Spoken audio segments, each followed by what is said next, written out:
نعيمة بوحمالة تقصف دنيا باطمة الوجه ديالها طويل. ومحمد ترك ينظم مسابقة غنائية ويتعرض لانتقادات. أولا وقبل المشاهدة نرجو منك الضغط علامة إعجاب بالفيديو. قرر المنتج البحريني محمد ترك تنظيم مسابقة خاصة بغنائه، أعلن عنها عبر حسابه الخاص بموقع التواصل الاجتماعي انستغرام. وكشف محمد ترك عبر خاصية ستوري بحسابه الانستغرام عن شروط المشاركة في المسابقة التي سيطلقها عبر حسابه بتطبيق تيك توك. تداولت مختلف الصفحات المهتمة بالفن والمشاهير خلال الساعات الماضية تصريحات للفنانة نعيمة بوحمالة على نطاق واسع تنتقد فيها الفنانات اللواتي أصبحن يلجأن إلى ميدان التمثيل بدون تكوين أو موهبة، وذلك أثناء حلولها ضيفة في إحدى البرامج.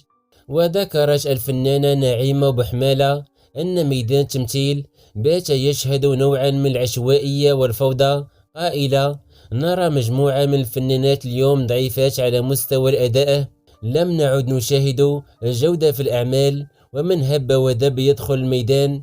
وأصبحت الشروط مختلفة، أهمها الشكل الخارجي للفنانة، وأن تتوفر على بعض مقاييس الجمال التي أصبحت تتشابه ومصطنعة، فكيف يمكن لبعضهم أن ينجح في التمثيل؟ وأضافت نعيمة بوحمالة بعفويتها المعتادة قائلة: كلهم ولاو بيضاش وعندهم الحناك، وبالخصوص شي وحدين منهم ولا وجههم طويل.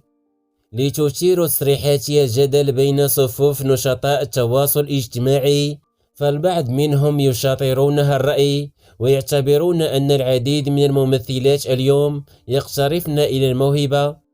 ورجح آخرون أنها تقصد بكلامها الفنانة دنيا باطمة نظرا للمواصفات التي ذكرتها، حيث علقت إحدى الناشطات بأسلوب ساخر: قولوا لدنيا باطمة تتكلم. وقالت أخرى: كل شي على وجههم طويل، كتهدر على دنيا باطمة.